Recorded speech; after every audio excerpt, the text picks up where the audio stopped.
민수기 25장은 미혹되는 이스라엘에 대해서 기록했습니다.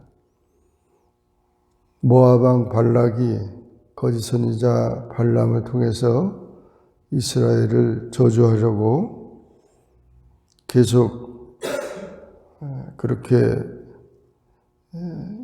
저주를 부탁을 했지만 발람은 여호와의 명을 거스릴 수가 없어서 네 번째까지 계속해서 이스라엘을 저주하기는커녕 축복했습니다. 이렇게 하나님의 택한 백성들은 하나님이 보호하시고 또 하나님이 축복하는 그런 백성임에 불구하고 오늘 여기 민수기 25장에 보면 이스라엘이 미혹이 됩니다. 발람이 그와 같은 방법을 다시 우상 숭배 작전으로 바꾼 것입니다.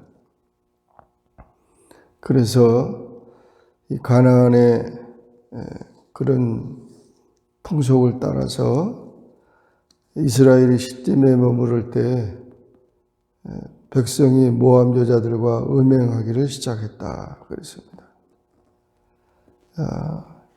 그 가나안의 우상 숭배는 바알인데 바알과 아스타롯 여신이 난잡한 성교섭을 하며 또한 그들이 음식을 먹고 절을 하고 그런 성적 타락을 하면서 제사의식을 갖는 것입니다. 그런 모든 일로 인해서 참여한 자들이 이스라엘 백성들이 된 것입니다. 완전히 세상적이고 세속적인 것이죠. 하나님은 이스라엘 백성들을 택하신 것은 거룩한 백성을 세우기 위한 것이고 출애굽을 시킨 것 목적도 가나안 땅을 허락하는 것도 하나님의 거룩한 백성으로서 하나님을 섬기기 위한 것입니다. 그런데 이렇게 그 미인계에 이끌려가지고 결국 백성들이 그 여자들과 함께 먹고 신들에게 절하고 또 성적으로 타락하게 되니까 정말 하나님이 크게 진노하게 된 것입니다. 하나님이 가장 싫어하시는 일은 우상 숭배와 음행입니다. 영적으로 우상 숭배하는 것과 육신적으로 음행을 몸을 더럽히는 그런 것입니다. 이와 같이 하나님이 진노하신 거로 전염병이 돌아 24,000명이 이때 죽었고 그리고 그 여호와께서 모세에게 이르기를 백성의 두령을 잡아서 태양을 향하여 여호와 앞에 목매어 달라. 그리하면 여호와의 진노가 이스라엘에게서 떠난다. 그래서 이 모든 지도자들이 타락한 상태에서 하나님의 심판이 임하게 된 것입니다.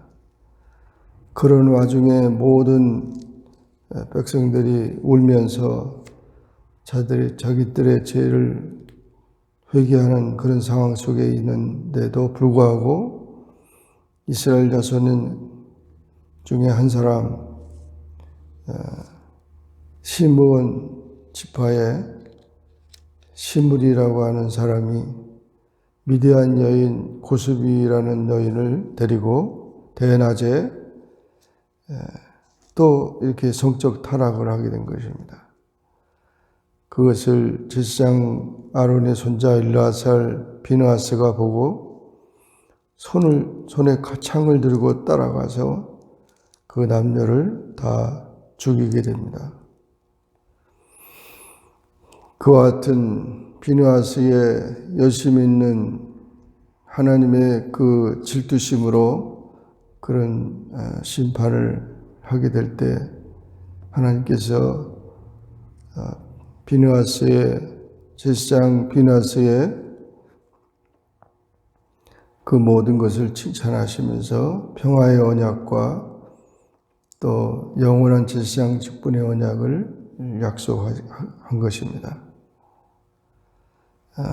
이와 같은 일로 인해서 하나님은 모세에게 미디안들을 박해하며 그들을 치라.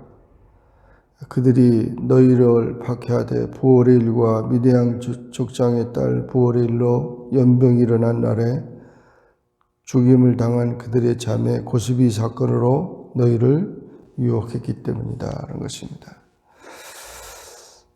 인간은 참 연약합니다. 그리고 이 죄는 마귀의 그런 유혹으로 인해서 심각합니다. 그래서 박해하기도 하고 그렇게 인간의 약점을 가지고 유혹을 합니다. 그러므로 죄와 싸우되 피 흘리기까지 싸워야 된다고 하고 하나님은 죄인을 사랑하지만 죄를 미워합니다. 그래서 죄악을 과감성 있게 끊어야 합니다. 우리를 실족케 하는 심판의 꾀에 넘어가지 말아야 합니다. 상황 윤리에 이끌려서 세속에 이끌려서 하나님의 거룩을 또 하나님의 영광을 가려우는 일이 있어서는 안 됩니다. 이때 이 유혹에 빠진 사람들이 백성들보다는 지도자들이 앞장서서 그와 같은 죄악을 범했다는 사실을 보면 지도자의 책임이 매우 귀중하다는 것입니다. 우리는 날마다 죄와 싸워서 승리하는 삶이 되어야 합니다. 그런 모든 세상에 이끌려서 세상의 방식대로 살 것이 아니고 우리는 먹는 것과 색하는 것과 명예욕 그 모든 아담과 하와를 미혹했던 그런 마귀의 유혹과 또 예수님을 시험했던 그 마귀의 모든 시험들을 우리가 다 물리치면서 하나님의 백성으로서의 그런 삶을 살아가야 합니다. 무섭고 더러운 죄악들은 개인을 망치고 가정을 파괴하고 나라를 어지럽게 만듭니다.